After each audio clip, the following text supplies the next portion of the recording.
भगवते वासुदेवाय। ओम नमो भगवते वासुदेवाय। ओम नमो भगवते वासुदेवाय। नारायणं नमस्कृत्य नरं चैव नरोत्तमं देवीं सरस्वतीं व्यासं ततो जयमुदीरये। नष्टप्रायेषु भद्रेषु नित्यं भागवत सेवया भगवती उत्तम श्लोके भक्तिर्भवति नैष्ठिकी। नमः विष्णुपादाय कृष्णप्रेष्ठाय भूतले श्रीमते भक्तिवेदांत स्वामिन्निति नामिने। नमस्ते सारस्वती देवे गौरवाणी प्रचारिणे निर्विशेष शून्यवादी पाश्चात्य देशतारिणे। श्रीमद् भागवतम स्कंद 1 अध्याय 7 द्रोण पुत्र को दंड। श्लोक संख्या 55 से 58 अंतिम श्लोक तक, अंतिम श्लोक तक। सूतुवाच अर्जुन सहसाज्ञाये हरे हरेर्हार्दम् अथासिना मणिं जहार मूर्धन्यम् द्विजस्य सह मूर्धजम्। उसी समय अर्जुन भगवान की अनेकाधिक आज्ञा का प्रयोजन समझ गया और इस तरह उसने अपनी तलवार से अश्वत्थामा के सिर के केश तथा मणि दोनों पृथक कर दिए। तात्पर्य: विभिन्न व्यक्तियों के परस्पर विरोधी आदेशों का पालन करना असंभव होता है। अतएव अर्जुन ने अपनी तीक्ष्ण बुद्धि से मध्यम मार्ग खोज निकाला और उसने अश्वत्थामा के सिर से मणि पृथक कर दी। यह उसका सिर काटने जैसा ही था, फिर भी व्यवहारिक रूप से उसकी जान बची रही। यहाँ पर अश्वत्थामा को द्विज कहा गया है।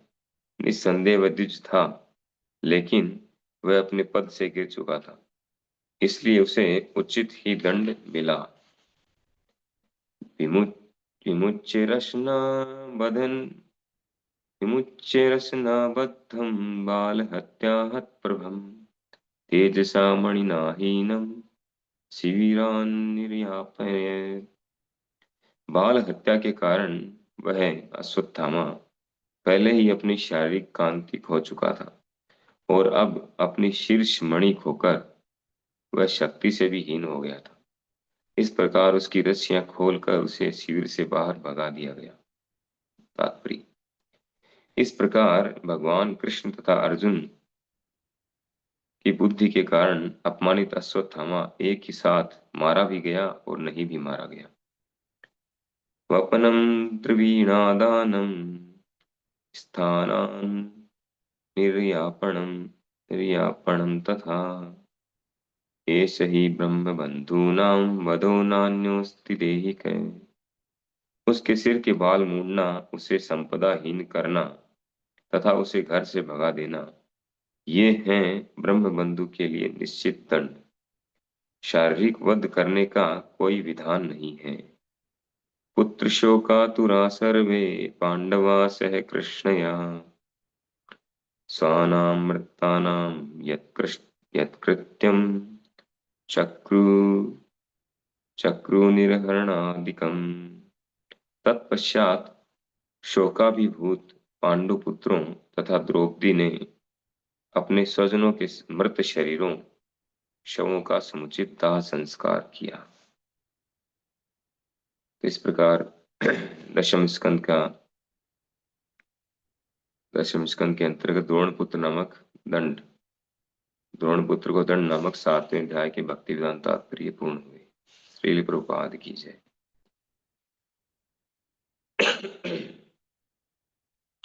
तो इस अध्याय में हम शुरुआत से देख रहे हैं, सूत गोस्वामी जो हैं शौनक आदि 88,000 ऋषियों को संबोधित करते हुए ये प्रसंग बता रहे हैं कि जब द्रोणाचार्य के पुत्र द्रोणाचार्य पुत्र अश्वत्थामा ने पांडवों के 5 पुत्रों, द्रौपदी के जो 5 पुत्र थे, उनका वध कर दिया। वध करके और दुर्योधन के समक्ष लेकर के आया उनके सिर काट के। तो दुर्योधन बिल्कुल प्रसन्न नहीं हुआ। उधर द्रौपदी को, पांडवों को जब पता चला कि उनके पुत्र मारे गए हैं और अश्वत्थामा ने मारा है, तो वे सब बहुत क्रोधित हुए। और अर्जुन ने कमिटमेंट किया कि मैं उसका सर काट के लाऊंगा द्रौपदी से। उसके बाद ही दाह संस्कार करेंगे ना, अंतिम संस्कार किया जाएगा पांचों पुत्रों का। तो अर्जुन गए उसको ढूंढने के लिए, पकड़ने के लिए। और पकड़ करके अर्जुन और भगवान साथ में थे। तो भगवान ने कहा इस आतताई का वध कर दो। ये अर्जुन ने क्या किया, अर्जुन उसको बांध करके और शिविर में ले आए। और शिविर में लाए तो द्रौपदी को बहुत दया आई उस पर। और द्रौपदी ने कहा कि इसको छोड़ दो, ये आपके गुरु का पुत्र है, दूसरा ब्राह्मण का पुत्र है, ब्राह्मण है, इसलिए इसको छोड़ देना चाहिए। भगवान उसको ब्रह्म बंधु कह रहे थे, ब्रह्म बंधु है क्योंकि इसमें ब्राह्मण तो है, ब्राह्मण के कुल में जन्म लिया है, लेकिन ब्राह्मण की योग्यता नहीं। इसने अपने गुणों को खो दिया है। ब्राह्मण के गुण थे इसमें, लेकिन इसने खो दिए अपने गुण को। सारे नियमों को तोड़ दिया। तो अब ये ब्राह्मण नहीं, ब्रह्म बंधु है। और दूसरा आतताई है। तो ऐसे आतताई को तो तुरंत मृत्यु की सजा देनी चाहिए, मृत्यु दंड देना चाहिए। तो 6 प्रकार के आतताई हैं उनको। तो अश्वत्थामा के लिए अर्जुन कंफ्यूज हो गए। अर्जुन ने सोचा एक तरफ तो कमिटमेंट है, द्रौपदी को कमिटमेंट किया इसका सर काट के लाऊंगा, और भगवान भी कह रहे इस आतताई का वध करो। दूसरी तरफ जो है ये गुरु का पुत्र है और ब्राह्मण पुत्र है। हम्म, और द्रौपदी भी कह रही इसको छोड़ दो। अब क्या करें, बहुत बड़ा असमंजस है। हम्म, तो भगवान ने इससे पहले वाले 2 श्लोकों में भगवान ने कहा अर्जुन से कि किसी ब्रह्म बंधु का वध नहीं करना चाहिए, किंतु यदि वे आतताई हो तो उसे अवश्य मारना चाहिए। हम्म, शास्त्रों का आदेश बताया भगवान ने। मनु संहिता में, वैदिक शास्त्रों में कहा गया है अगर ब्रह्म बंधु है तो उसका वध नहीं करना चाहिए, अवध्य है। लेकिन साथ ही साथ अगर वो आतताई हो जाता है, गलत कार्य करता है, गलत तरीके से लोगों को मारता है, तो उसको उसका वध कर देना चाहिए। ये शास्त्रों के आदेश है। तो क्या करें। और दूसरा, बाकी सब कह रहे मत मारो इसको। महाराज युधिष्ठिर तक कह रहे जो यमराज जी के पुत्र हैं। तो अर्जुन के समक्ष ये बहुत ही असमंजस की स्थिति थी। तो अर्जुन ने बीच का रास्ता निकाला। भगवान भी जो है उनको दोनों तरह की बात कह रहे थे, मारना भी है, नहीं भी मारना है। क्या करें। तो अर्जुन ने क्या किया, उसके उसका मुंडन कर दिया अश्वत्थामा का तलवार से। और उसके सर पे एक मणि लगी हुई थी जन्म से ही, जिसके कारण अश्वत्थामा प्रसिद्ध था सब जगह, उसका यश मणि के कारण। जैसे कर्ण जो है वो कुंडल और कवच के साथ जन्म हुआ कर्ण का, सूर्य के पुत्र के रूप में, इसलिए उनका फेम था पूरे विश्व में। तो उसी तरह से अश्वत्थामा का भी नेम फेम था मणि के कारण। वो साधारण व्यक्ति नहीं है अश्वत्थामा। तो उसकी मणि निकाल ली गई। यानी किसी यशस्वी व्यक्ति को, ऐसे फेमस व्यक्ति का अगर कोई अपमान कर देता है तो मृत्यु से भी बढ़कर है उसके लिए, मृत्यु के समान है। तो अर्जुन ने उसकी मणि निकाल ली और उसका मुंडन कर दिया। इसे एक घटना और आती है महाभारत में ही। जो धृष्टद्युम्न था, कौरवों का जवाई, दुशाला का पति, उसने क्या किया, एक बार द्रौपदी का हरण करके ले जाने लगा। जब वो लोग वनवास के समय जंगल में रह रहे थे, तो भीम और अर्जुन जब पता चला उनको, तो तुरंत उसका पीछा करके उसको पकड़ा गया। पकड़ करके उसको मुंडन करके छोड़ दिया। ऐसी घटना एक और आती है जब रुक्मिणी का हरण करके ले जा रहे थे भगवान श्री कृष्ण। तो रुक्मिणी का भाई रुक्मी, उसने पीछा किया, अ, भगवान का पीछा किया। इच्छा करके युद्ध किया, क्योंकि वो असुरों के पक्ष में था, जरासंध के उनके पक्ष में। वो चाहता था रुक्मिणी का विवाह जो है शिशुपाल से हो जाए, और शिशुपाल एक असुर था, असुर की तरह था, भगवान का विरोधी था। तो अंत में भगवान ने क्या किया, उसके जो है 5 चोटियां बना करके छोड़ दिया उसको। तो इस तरह से ये सम्मानित व्यक्ति जो है, उसका अपमान उसके लिए मृत्यु की तरह है। जरूरी नहीं है उसको मृत्युदंड दिया जाए, क्योंकि मृत्युदंड जो हर किसी के लिए नहीं होता है। जैसे एक ही प्रकार का कोई गलत कार्य करता है, जैसे किसी ने, अगर ब्राह्मण है, वो अगर कोई गलत कार्य करेगा, वही कार्य क्षत्रिय करता है, वही वैश्य करता है, वही शूद्र करता है, तो चारों के लिए अलग अलग सजा है शास्त्रों में। ब्राह्मण के लिए जो है अलग सजा है, क्षत्रिय के लिए अलग है, वैश्य के लिए अलग है, शूद्र के लिए अलग है। कार्य एक ही हुआ है, लेकिन सजा अलग अलग है।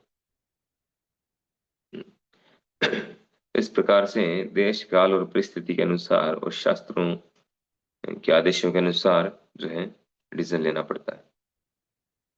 तो अर्जुन ने बहुत ही सोच समझ करके और अपनी तलवार से अश्वत्थामा के बालों को, उसका सिर मूंड दिया, और उसकी मणि को उसके सर से पृथक कर दिया, अलग कर दिया, और फिर उसको छोड़ दिया।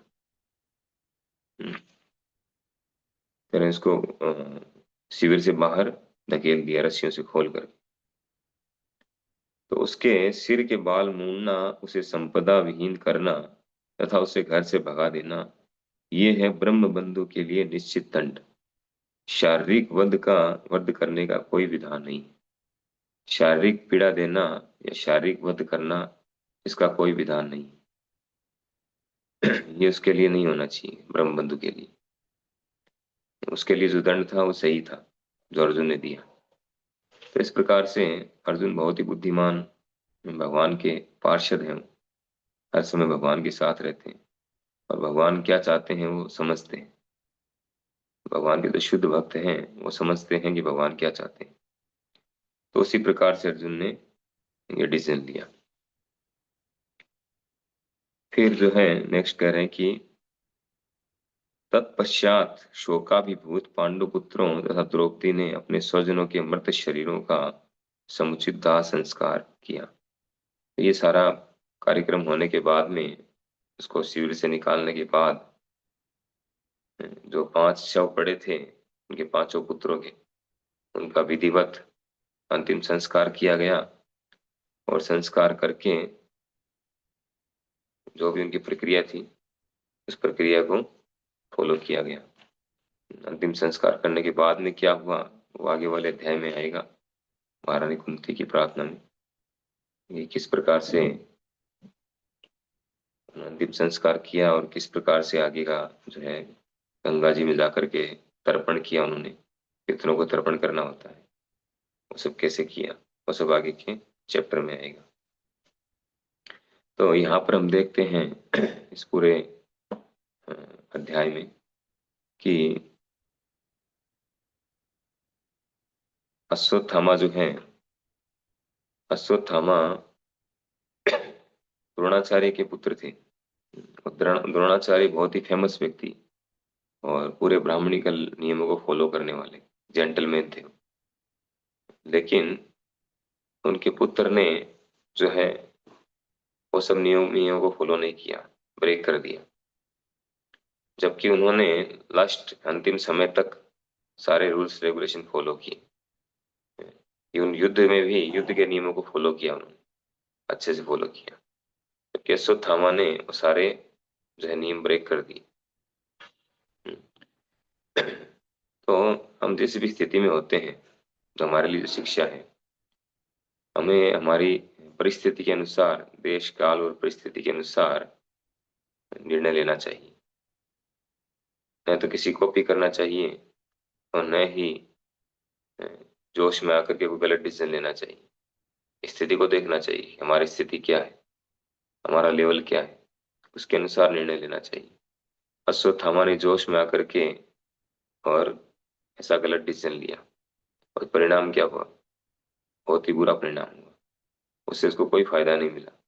यद्यपि उसने सोचा कि अगर मैं अ, दुर्योधन जो है उसके लिए कुछ विशेष कर नहीं पाया युद्ध में, युद्ध भी हार गए हम, है ना, महाभारत के पूरी तरह से हार चुके थे और दुर्योधन की कोई विशेष हेल्प नहीं कर पाया। अब हो सकता है ऐसा करके मैं दुर्योधन को प्रसन्न कर लूं, 500 को मार करके उसके सर काट के लिया। तो उसने सही डिसीजन नहीं लिया, गलत डिसीजन लिया। और उस गलत डिसीजन से दुर्योधन भी प्रसन्न नहीं हुआ, उसको भी अच्छा नहीं लगा।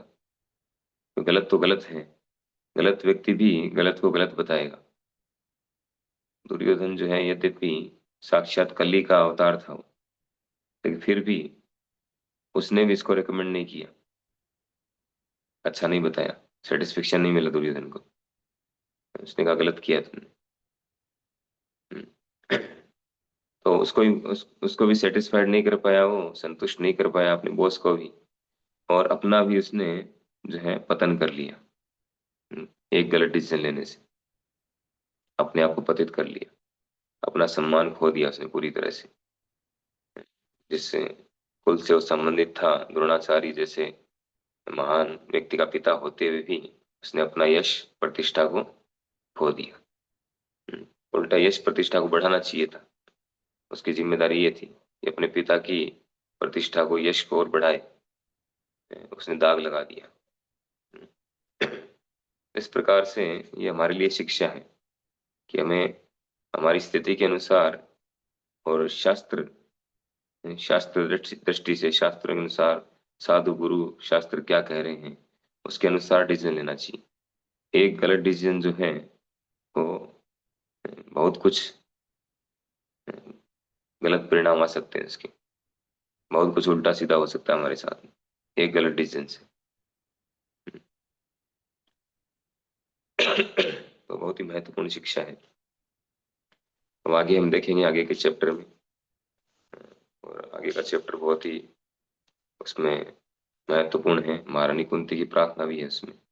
और अश्वत्थामा जो है वो चुप नहीं बैठेगा, फिर से अपनी गलत हरकतें करेगा, फिर से ब्रह्मास्त्र का प्रयोग करेगा उत्तरा के गर्भ में जो अंतिम अ, पांडवों का वंशज है महाराज परीक्षित, उनको मारने के लिए, और साथ ही साथ पांडवों को मारने के लिए एक साथ 6 बाण चलाता है वो ब्रह्मास्त्र। तो आगे के अध्याय में देखेंगे हम कैसे क्या होता है। हरे कृष्णा। श्रीमद् भागवत महापुराण की जय, श्रील प्रभुपाद की जय। आज जो है